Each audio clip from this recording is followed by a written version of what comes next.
So let's start off with one of the recent additions to my collection, Tomb Raider 2.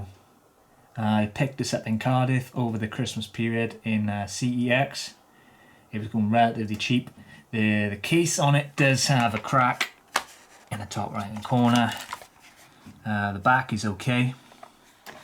It has the insert, and if we open her up, it still has the original manual in pretty good nick. And there we have the disc. As to be expected for a game that's like 20 odd years, it's in not bad shape. There's a few scratches on it which doesn't affect playing it at all. Little story about this. This came out in 1997, I believe, but I didn't get it until 1998 because I remember it well because I went on a holiday to Mallorca with a family, and that's all I thought about for 2 weeks, was thinking, how am I going to spend my pocket money when I get back? And it was to buy this. Tomb Raider 2. Classic game.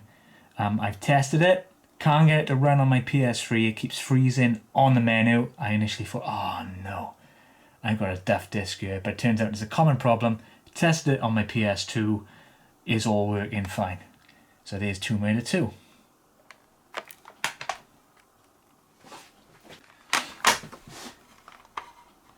Now we have the sequel, Tomb Raider 3. Again, the box is in great condition. No scratches or chips in it. Apologies for the toot, somebody's obviously getting a lift outside. Let's open up the box. Again, comes complete with the manual. In really good condition for the age. And again we have the disc. Spin it round so you can see properly. Tomb Raider 3, condition wise, pretty good. Again, some light surface wear, but it doesn't affect the playability. And what year was this? Oh, it was, I wouldn't say like 90, like 98 was it? Christmas 98? Yeah. Alright, moving on to a game I purchased just last Sunday, in fact. Resident Evil Platinum Edition.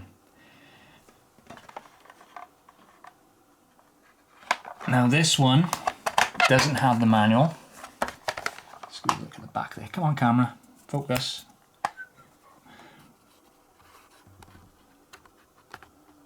There we go. Perhaps the case is so shiny, but there we are. In good condition, the box. No manual, unfortunately. Comes with a disc.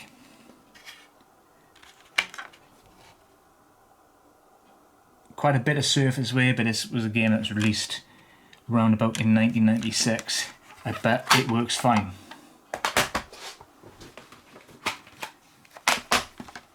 Destruction Derby 2. Absolutely adored this game as a kid. Spent many hours on there playing, smashing up the cars, completing challenges and that, and it's a fantastic game to play with your friends as well. The box has a nasty crack along it, but not much else is wrong with it. If we open her up, somebody else is getting a lift out tonight. Jesus, you know, start filming and everybody's off out. So there's the manual, in very good condition. It's a chunky one as well. It comes with all the different languages.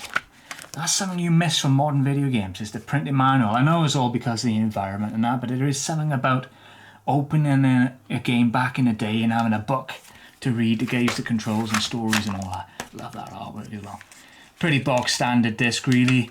This is when like Sony was like, yeah, okay, it's Platinum series, don't need to put a lot of effort into the box art, disc art, so bog standard Platinum disc.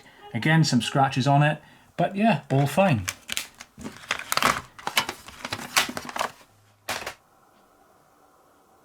On to the next game, Forsaken. Now, Forsaken is a game, again, I never owned as a child. I just relied on playing the demo over and over again. It was made by the legendary publishers Acclaim, which is sadly no longer in business, and it was released in the halcyon days of 1997. And basically, it's a game where you pilot like this ship on an irradiated Earth, and you just go around the levels and you're like shooting stuff, and yeah, and it comes with 2-player split screen as well. You know, and you actually could have friends around in person. There's some minor damage to the box, but if we open her up, we have an advert for Jerry McGrath Supercross 98. Manual's in pristine condition.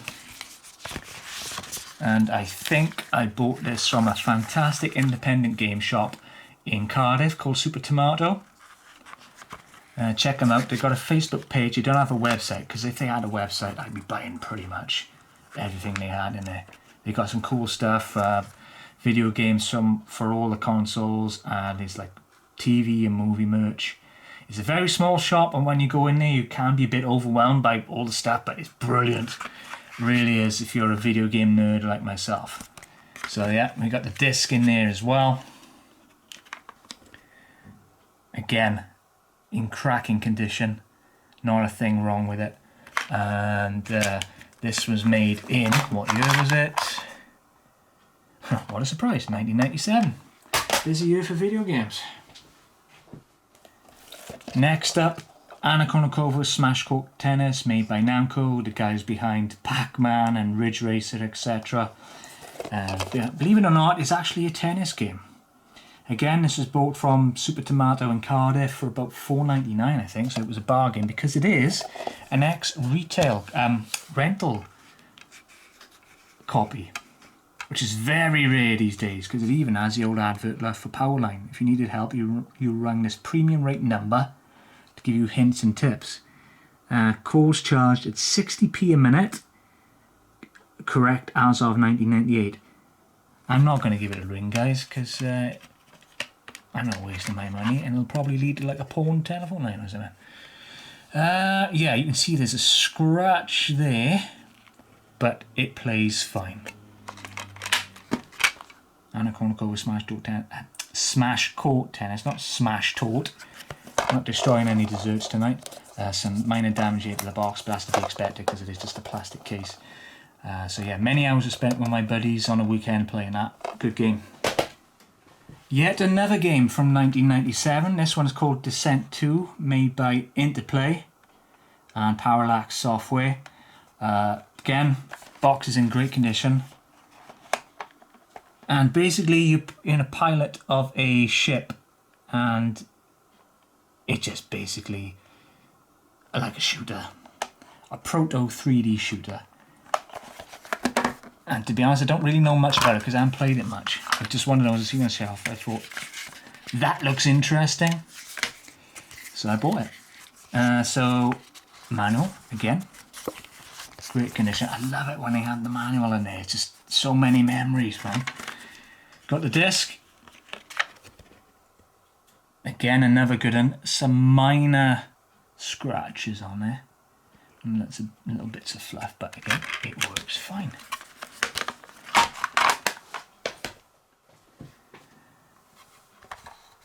Broken Sword, Shadow of the Templars. I absolutely fell in love with these games when they came out back in the day as a kid.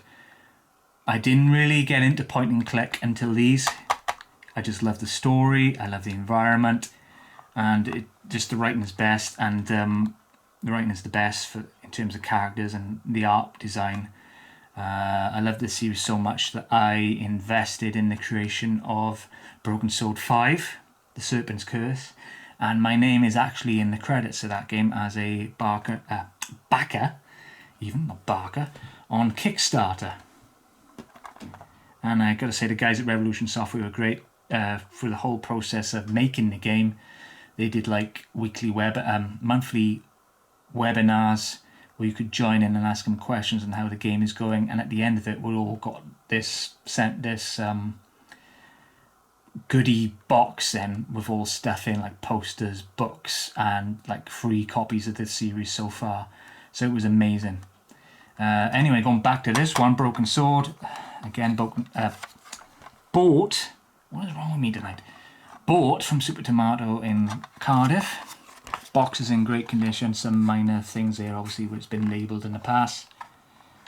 You play American tourist George Stobart in Paris, who uncovers a mystery surrounding the Templars, and you're joined by Nicole Collard for your adventure. No manual, unfortunately, but the disc is here, thankfully, otherwise I wouldn't have bought it. Some minor scratches around the disc, but again, it works fine. I absolutely love this series, and I'd be quite content not to play it and just put it on display.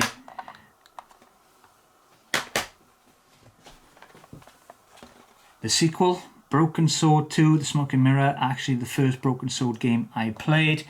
First off, I rented it a load from my local library, and again from my mother's video shop when she had that, and I think I had the rental copy of that for some years until I went to college and obviously sold it for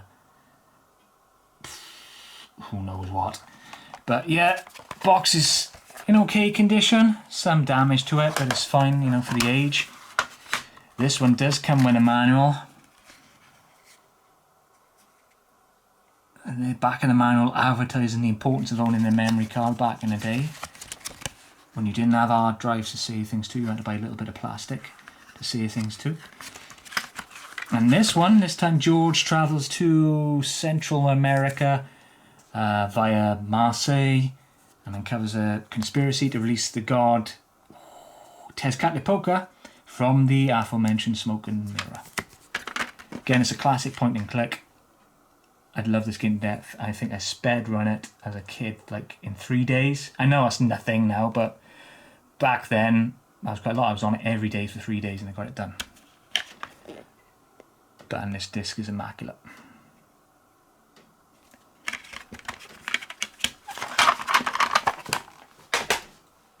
Okay, next up is a rarity. Poy Poy by Konami, back when Konami actually made games and not just pachinko machines. That's a nerdy reference for you on the current state of Konami. But anyway, I never owned a copy of this back in my childhood because I always used to rent it from the local library. But I managed to snag this on eBay for a very reasonable price. Box is in great condition for the age. And if we open her up, we got ourselves the manual.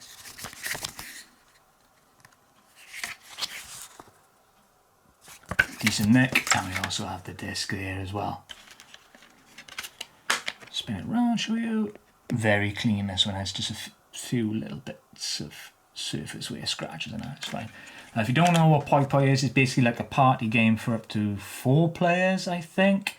And you just basically pick up objects and yourself and your opponents and just throw them at each other. It's like a knockout style. Think like Takeshi's Castle kind of thing with it. But yeah, it's a very addictive game, and many hours are spent playing that solo and with friends. So there's Poy Poy.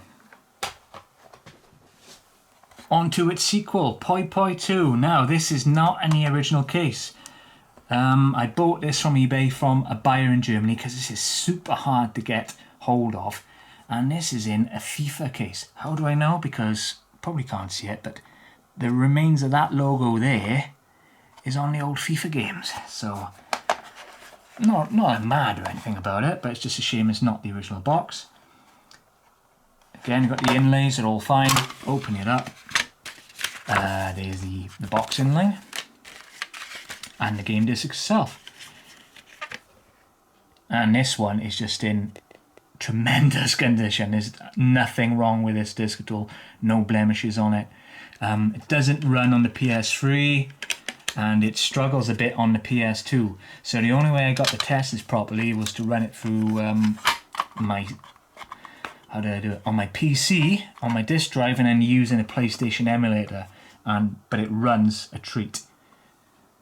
So really, it's only playable if you have an original PlayStation console, which I don't have, or you have access to a PlayStation emulator on your PC.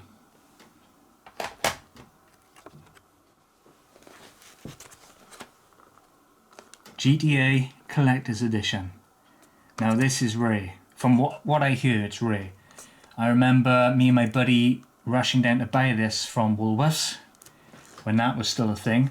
It's a collection of the first 3 Grand Theft Auto games on PlayStation. So you get GTA, GTA London, and GTA 2.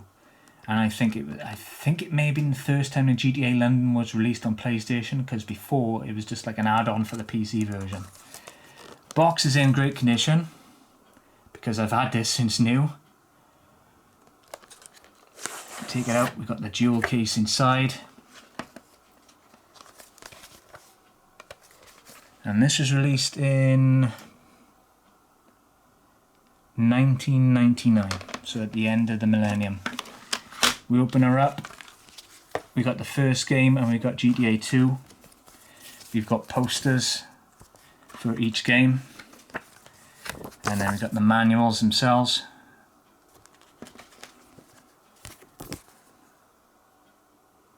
I love this. I mean, I was nowhere near 18 at the time when I started playing that, but you know, no harm done. And then we've got GTA London. I'm not going to bother checking this because I know they're pristine. Because this is from, I've had this since new, as I said. So there's the manual for GTA London. And then we got a couple of posters for that. Whole like Michael Caine rip-off there. And then you got another poster for GTA 2, I believe. So yeah. Grand Theft Auto Trilogy Collection. I thought we were done, but there's one more in the box, and I'll show you that one. Last and by no means least, a demo disc for Resident Evil 2 from the official PlayStation magazine. I don't know why or how I've kept it this long. This was released, well, it must be like 98. Was Resi 2 in 98? Somebody will let me know in the comments if you do bother to comment on the video. But yeah, it also had demos of Gex 3D, original Dynasty Warriors, which at this time was still like a beat 'em up, like Tekken, not the open world game we know now. Rascal, which I can't remember what that was, and Yorose Terra Incognita. Basically, Yorose was a grey PlayStation console you could buy, and you could program it to play games, and then every month this magazine would put the best of the month on the disc. So basically this was programmed by a bedroom developer then. But the piece de resistance was having Resident Evil 2, and I think it's like a 10-minute time demo where you played as Leon's campaign, and the challenge as a kid was to get as far as you could. I think I got to like the second floor of the police station in it before the time ran out. But I spent so much time playing this as a kid. Again, great nick, because it's from new in my own personal collection, so is a disc there. So there we go, guys. There is my video of my PS1 collection. I'm going to do one on my PS2 collection shortly. If you like this video, and if you've got any comments on this video, please leave them in the boxes below. And if somebody would be interested in this video, please feel free to share. And we'll catch you on the next one. Thank you very much for watching, and I'll see you next time.